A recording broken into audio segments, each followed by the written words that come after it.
Om Namo Bhagavate Vasudevaya. Om Namo Bhagavate Vasudevaya. Om Namo Bhagavate Vasudevaya.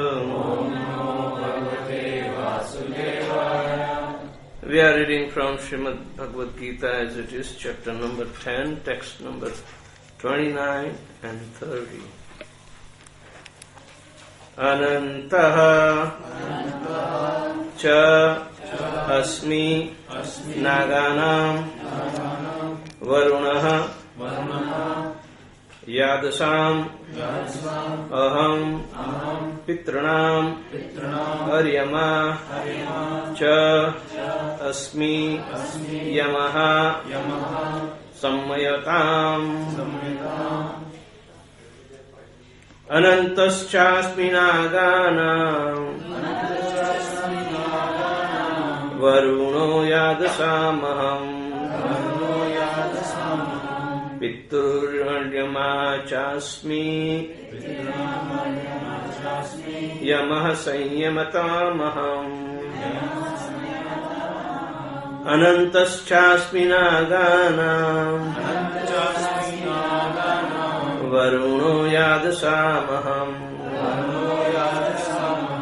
Pitrunam Aryamā chasmi Yama sannyamatamaham Anantaschasmi Nāganam Varuṇo yadasamaham Pitrunāryamā chasmi Yama sannyamatamaham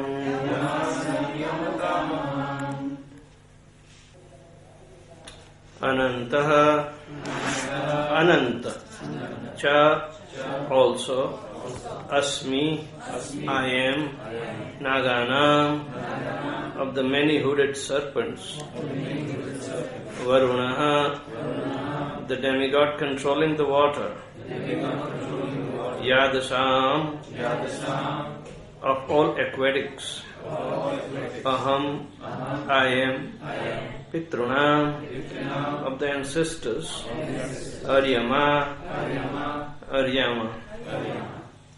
also Asmi I am Yama the controller of death Samyatamam of all regulators Aham I.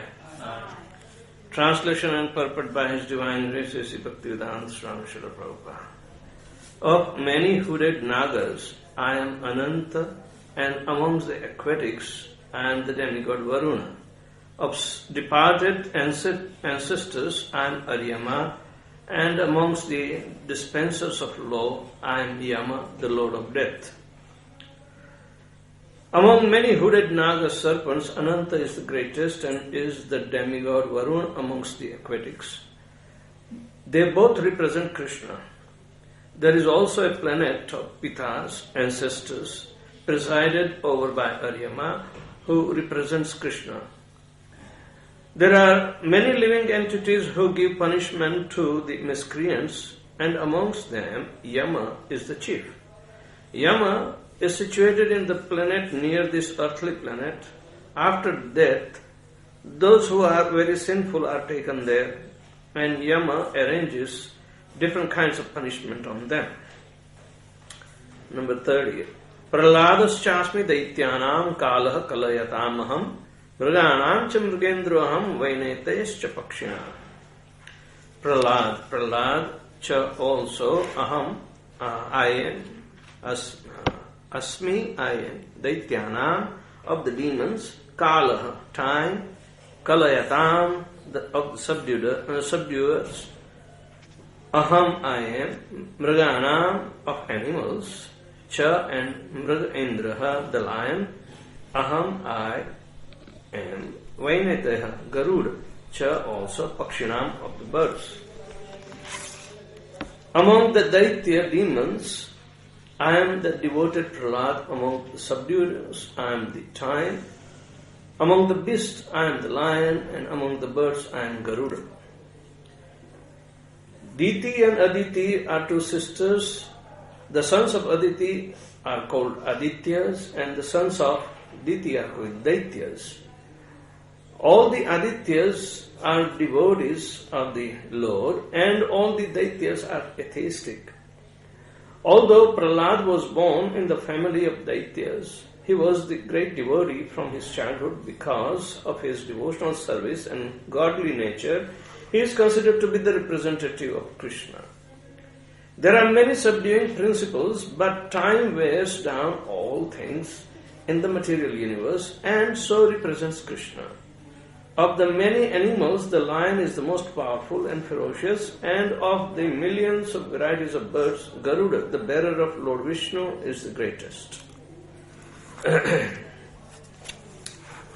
Om Ajnanatirandasya Jnananjana Chakshurmilitam Jena Tasmai Shri Guruve Namaha Shri Chaitanya Manobhishtam Sthapitam Jena Bhutale Swayam Rupa Kadamahyam Dadati Swapadantikam Vandeham Shri Guru Shri Juta Padakamalam Shri Gurun Vaishnavasya Sri Rupam Sagrajatam Sagana Raghunathanutam Tam Sajivam Sadvaitam Savadutam Parijana Saitam Krishna Chaitanya Devam Shri Radha Krishna Padan Sagana Lalita Shri Vishakhanutamsya He Krishna Karuna Sindhu Dinabandhu Jagatpate Gopesha Gopika Kanta Radha Kanta Namastute Tapta Kanchan Gaurangi Radhe Vrindavaneshwari Vrishabhanusute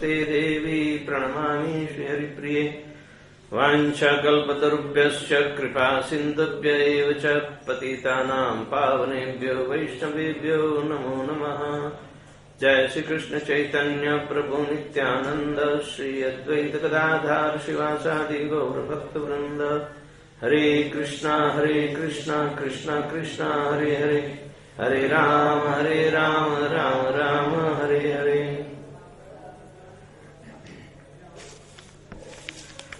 Anantaschasmi Naganam Varuṇo Yadasamaham Pitrur Aryamā chasmi Yama Sanyamatamaham Prahladaschasmi Daityanam Kalah Kalayatamaham Mriganam Chandrendroham Vainetescha Pakshinam. Of many hooded Nagas, I am Ananta, and amongst the aquatics, I am the demigod Varuṇa. Of departed ancestors, I am Aryamā, and amongst the dispensers of law, I am Yama, the Lord of Death. Among the Daitya demons, I am the devoted Prahlad, and amongst the subduers, I am Time. Among beasts, I am Lion, and among the birds, I am Garuda. So, Lord Shri Krishna is further enumerating his opulences. This is the onset of creation, where the living entities, bearing the enviousness from the Lord himself, are now going to populate the whole world through the Prajapatis. This material world is made up of duality, which are opposites of each other. So, naturally, there must be some kind of balance to be created. And whether the balance is positive or when it comes to negative, it is the desire of the Lord, because He is the maintainer of the material worlds. How does He maintain?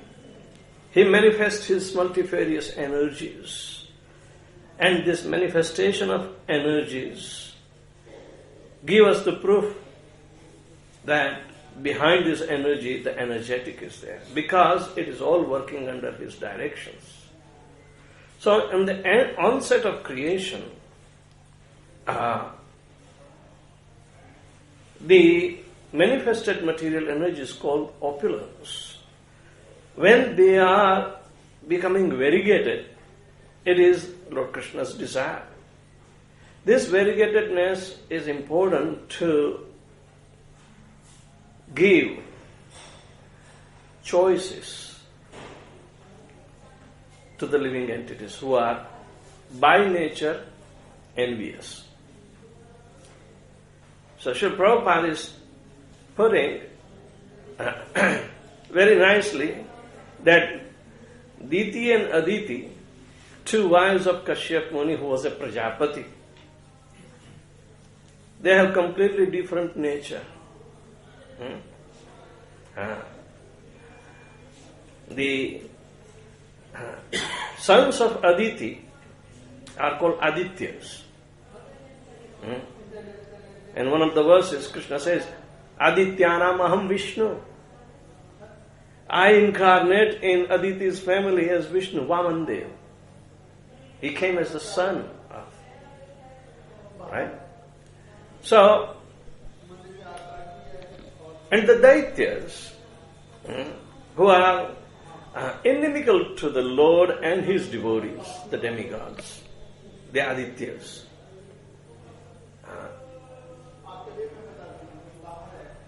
The best of even the opposite nature, that is envious nature, sometimes I incarnate within them. So I am impartial. And I am maintaining both their desires, the Daityas and Adityas too. So these opulences give us a good insight towards how Lord Shri Krishna is maintaining the material universe. All the living entities are envious of the opulences of the Lord. They want to lord it over the material nature. So, all these prowesses that Lord Krishna claims, they are first emerging in the episode of churning of the ocean. All the great opulences that he claims, they are coming from, most of them are coming from the churning of the ocean. Now, who is churning the ocean? The powerful opposite elements, the Daityas and the demigods and demons. Both are. It's Krishna's desire that yes, I will distribute, but let's see what is their choices. What are they going for? Being envious of the Lord, they choose something very destructive that they think it will be used just to fulfill their desires and subdue their staunch enemies, the demigods. So, in previous verses, the poison that has been coming out, the demons liked it, but they were afraid. So somehow or another Lord Vishnu commanded Lord Shiva to drink it.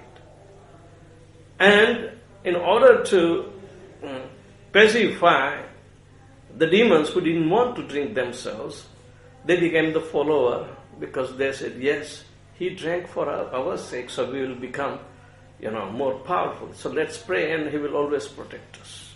So generally, the demons go after Lord Shiva and harass him too. If he doesn't supply, they harass him. They force him to give them benediction. But regardless, we see how the mentality, envious mentality is working. So here in this particular verses, Krishna is claiming himself to be Ananta Shesh. Of all the hooded serpents, he is the Ananta. Actually, Ananta is expansion. Why he is expansion? Because after all, he is his own opulence. Right? There is Nāga out of all different kinds of Nagas, or the serpents.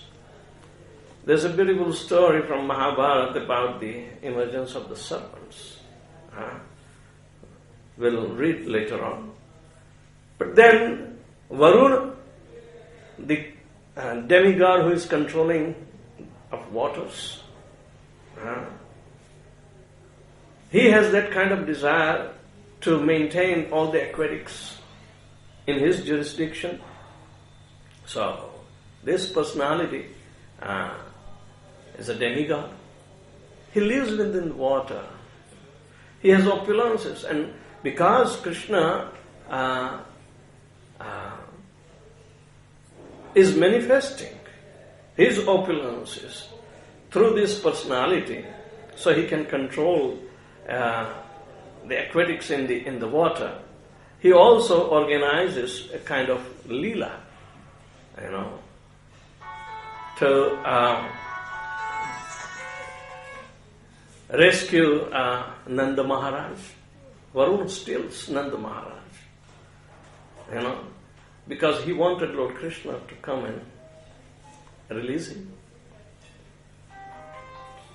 So in this way, Krishna is overpowering his manifested energies and want to fulfill both as a devotee and the desires of the devotee, as well as show his supremacy.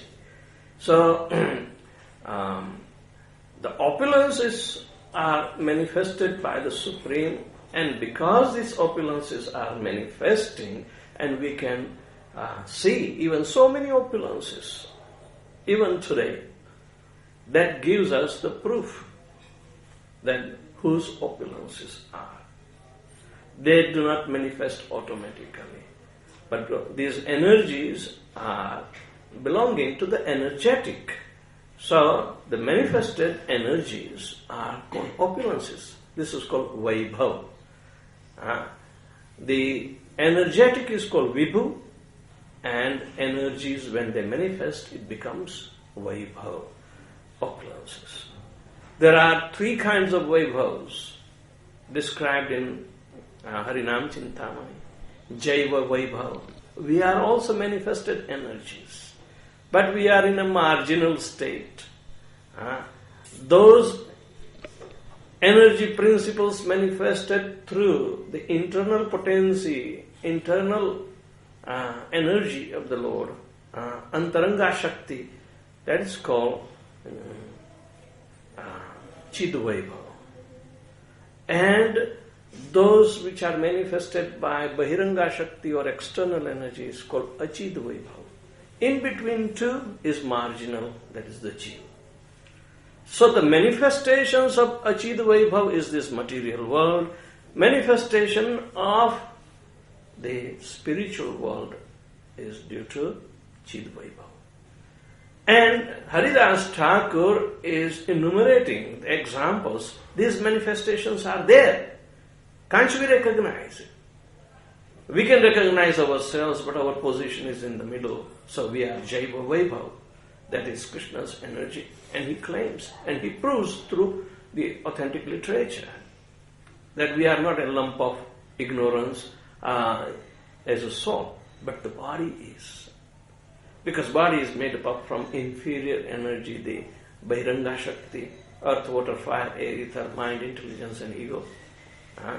On the other behalf, Chidvaibhav, the description of the spiritual world is always coming under this category of Chidvaibhav. The holy name itself is the energy manifested. Hare Krishna, Krishna Krishna, Hare Hare, Hare Ram, Ram Ram. Is Chidvaibhav, because it is capable to give the Chidvaibhav manifestation of the Golok Vrindavan too. Even the form of the Lord is Chidvaibhav. Even when the Lord incarnates in all different, ways, different classified incarnations. Some are Purusha Avtaras, others are Guna Avtaras, others are Manvantara avatars. Those are Leela avatars. Avatars means the Lord descends in these different, and they are also part of Chidvaibhav. Because they act as the Supreme Personality of Godhead. Lord Shri Krishna himself. So, Krishna is claiming all that manifested and the products of churning of the ocean which are coming out, just so the human being or the jivas can possess, because they want to. That's why they have come and they have been put in the first place in the material world. So, there is a great fight between the demons and demigods to exploit the sources of material nature. They are all jivas. Human being is in between, sandwiched. But the idea is that Krishna is claiming becomes a provable thing when the manifested energies or Krishna's energy becomes manifest. It shows the proof of the energetic. Alright. So, Varuṇa Dev is also one of the opulences that Krishna claimed that I am the best of all aquatics is called Varuṇa. And Pitrur Aryamā, out of all the best forefathers, I am Aryamā. Aryamā was a great personality. And generally, those who are the worshippers of Pitrus, Yanti Devrata Devan Pitrun Yanti Pitruvrata. The Pitru Lokas are there. Generally, people are attached to their forefathers. And if they pass, they put their picture. And whatever devotional service they do, they make a vow that it may go to them so they can elevate themselves up to the Pitru Loka. They don't go into hell or this or that. That they desire because they want to deliver them. That is the main function of the progeny, the children. Pitru tarayati iti putra. Putra's main function or responsibility is to deliver their father. Deliver the parents. So, Pitru Aryamā. Aryamā is the best Pitru. The personality, he is a demigod. Pitru Loka is a higher planetary system. He is a demigod. But he has his own family lineage also. But because he was so benevolent that he became an example for other Pitrus, and therefore the Pitru Vratas are there. And he is the controller of Pitru Loka, you may say. Soma is the demigod who is controlling Chandraloka.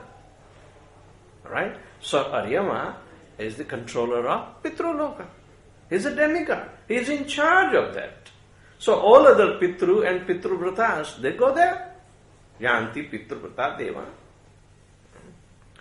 So, Yama Sanyamatamaham, out of all the controllers of all living entities' destination is Yamaraj. Here, Yama has a function, but he does this function which is rather a thankless task of punishing. Danda damaitam. Dandam, give punishment. Yamaraj is doing this thankless task. This is the department of death. And Prabhupada said that Yama planet is situated very near to the earthly planet. And it is said also that it has a door on the southern side of the earth.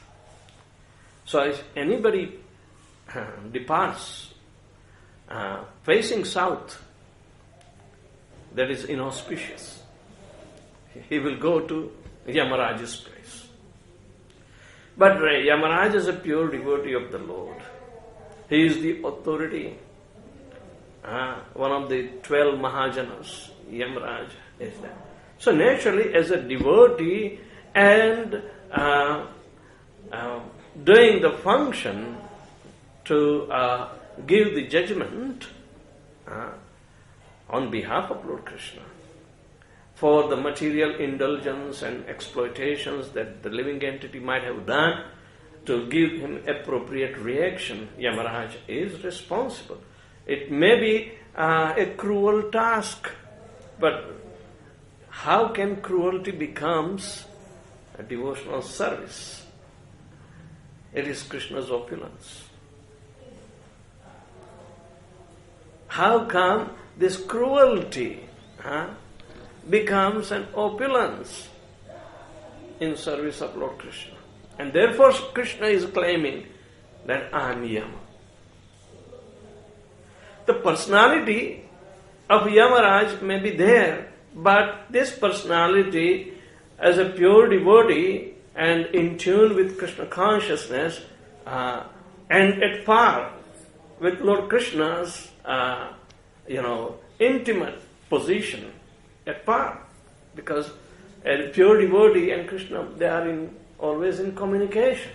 So this is the closest affinity is there. So Krishna can claim that I am Yama. Yama is not different from me. A devotee is not different from Lord Shri Krishna. But simultaneously, a devotee is a devotee. He cannot become Krishna. So this is achintya bheda bheda tattva, simultaneously oneness and difference, which is very inconceivable. But both are existing. And everything is emanating from Lord Shri Krishna, who is the complete whole. Therefore, the completeness of a living entity is only possible in pure devotional service, by uniting always with Krishna. This is the perfection. So, otherwise everything is imperfection. If Yamaraj is a different personality, agreed. But in pure devotional service, he is always in rapt attention of Lord Shri Krishna. Therefore, Krishna is never separated from him. And Krishna says that I never become separated from my devotee.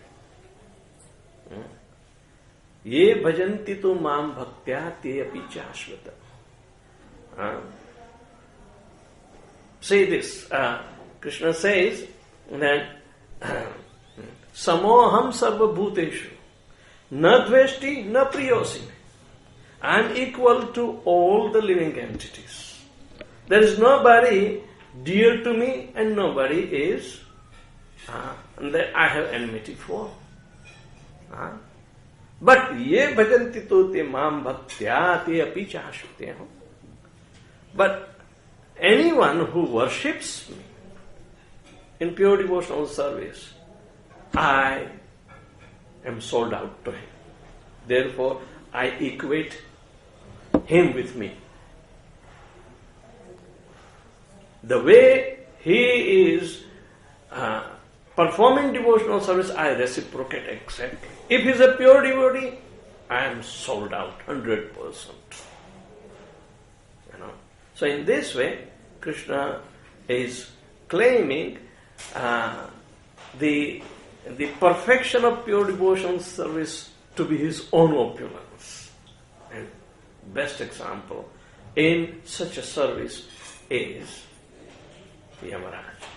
But in the next verse, he also claims that out of Daityas, all the demons, I am Prahlad.